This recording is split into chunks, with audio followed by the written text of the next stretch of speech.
नमस्ते बच्चों। आज पढ़ेंगे हम लोग गणित विषय के अंतर्गत बोर्डमास नियम के बारे में। बोर्डमास नियम के बारे में प्रत्येक छात्र को जानकारी होना अति आवश्यक है, तभी वह छात्र गणित विषय के अंतर्गत सरलीकरण को आसानी से हल कर पाएंगे। बोर्डमास नियम एक प्रकार का क्रम होता है। इस क्रम के आधार पर ही आपको गणित विषय के अंतर्गत सरलीकरण को आप आसानी से हल कर पाएंगे। तो आइए समझते हैं बोर्डमास नियम क्या होता है। सबसे पहले दिया है, देखिए बी से होता है ब्रैकेट। ब्रैकेट ब्रैकेट अर्थात कोष्टक।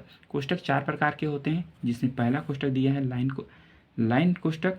उसके बाद दूसरा दिया है छोटा कोष्टक, और तीसरा प्रकार का होता है मंझला कोष्टक, और चौथा प्रकार का कोष्टक होता है बड़ा कोष्टक। तो इसमें सबसे पहले यदि कोष्टक दिया हुआ है तो सबसे पहले लाइन कोष्टक को हल करेंगे, उसके उपरांत हम लोग छोटा कोष्टक हल करेंगे, तत्पश्चात मंझला कोष्टक, और अंतिम में हम लोग बड़ा कोष्टक को हल करने का प्रयत्न करते हैं। उसके बाद दिया है ओ से होता है ऑफ या ऑर्डर के फॉर्म में। जब भी एक्स के घात के फॉर्म में दिया रहता है इसको हल करते हैं। ठीक है बच्चों। इसके बाद कोष्टक हल करने के उपरांत उसके बाद क्या करते हैं, यदि भाग दिया हुआ है तो डी से होता है डिवीजन, अर्थात इसका मतलब होता है भाग। उसके उपरांत क्या करेंगे, हम लोग भाग करेंगे। ठीक है बच्चों। भाग करने के पश्चात यदि सवाल में गुणा दिया है तो हम लोग गुणा करेंगे। ठीक है बच्चों। उसके पश्चात गुणा करने के उपरांत हम लोग क्या करेंगे, यदि सवाल में जोड़ दिया है तो हम लोग क्या करेंगे, जोड़ेंगे, तथा अंतिम रूप से हम लोग सबसे लास्ट में हम लोग घटाने का प्रयास करते हैं। ठीक है बच्चों। अब आइए समझते हैं इसको एक उदाहरण के रूप में। देखिए यहाँ सवाल दिया है, यहाँ बड़ा कोष्टक भी है, मंझला कोष्टक भी है, गुणा है, भाग है, जोड़ है, और देखिए छोटा कोष्टक भी दिया हुआ है। ठीक है बच्चों। छोटा कोष्टक के साथ साथ देखिए इसमें लाइन कोष्टक भी दिया हुआ है, और बीच में धन, और यहाँ देखिए चिन्ह घटाने का भी दिया है। मतलब बोर्डमास नियम के अंतर्गत सभी चीज़ को दिया गया है। तो सबसे पहले हम लोग क्या करेंगे, हम लोग सबसे पहले करेंगे, यदि कोष्टक दिया है तो कोष्टक को हल करेंगे। ठीक है। कोष्टक हल करने के बाद क्या करेंगे हम लोग, अगर ऑर्डर के फॉर्म में दिया हुआ है तो ऑर्डर के फॉर्म में हल करेंगे। देखिए ऑर्डर के फॉर्म में यहाँ नियम दिख रहा है, ऑर्डर के फॉर्म में है तो उसको हल करेंगे। उसके बाद भाग करेंगे, यदि भाग करने के पश्चात गुणा करेंगे, उसके पश्चात जोड़ने के बाद गुणा करने के बाद जोड़ेंगे, उसके बाद घटाने का प्रयास करेंगे। ठीक है बच्चों। इस नियम के आधार पर हमको चलना है। जो नियम बताया गया है उस क्रम के आधार पर अपन को सवाल हल करने का प्रयत्न कर देंगे।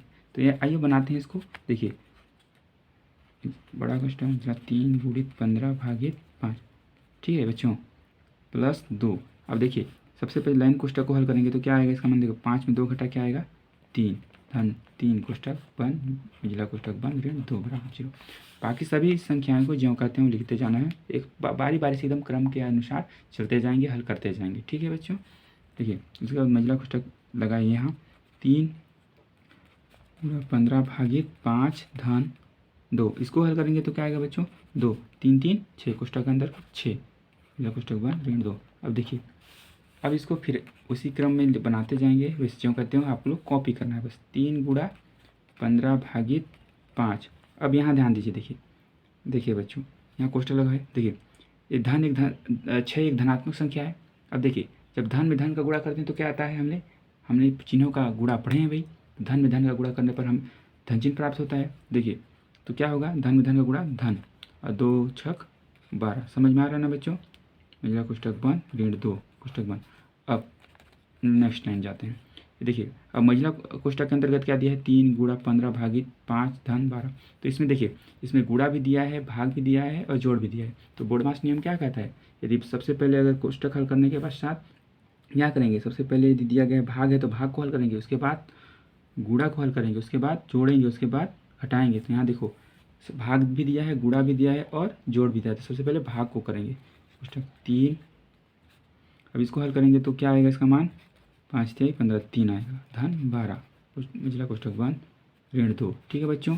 उसके बाद सब देखिए अब यहाँ गुणा दिया है और जोड़ दिया है, तो क्या करेंगे आपस गुणा करेंगे। ठीक है बच्चों। मंझला कोष्टक के अंतर्गत 3 3 9 धन 12, मंझला कोष्टक बंद, ऋण 2 कोष्टक बंद। ठीक है बच्चों। अब देखिए अब मंझला कोष्टक के अंतर्गत अब इसको क्या करेंगे, हल करेंगे तो क्या आएगा, 12 में 9 जोड़ोगे तो क्या होगा 21। ठीक है 21। अब इसका मान आया 21। ठीक है बच्चों। मंझला कोष्टक के अंदर है 21 ऋण 2 कोष्टक है। अब इसको हल और आगे जाके हल करेंगे तो क्या आएगा, इसका मतलब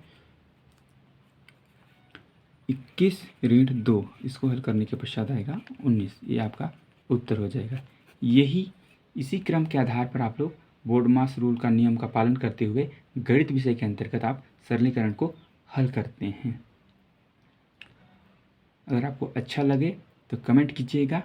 देखने के लिए धन्यवाद।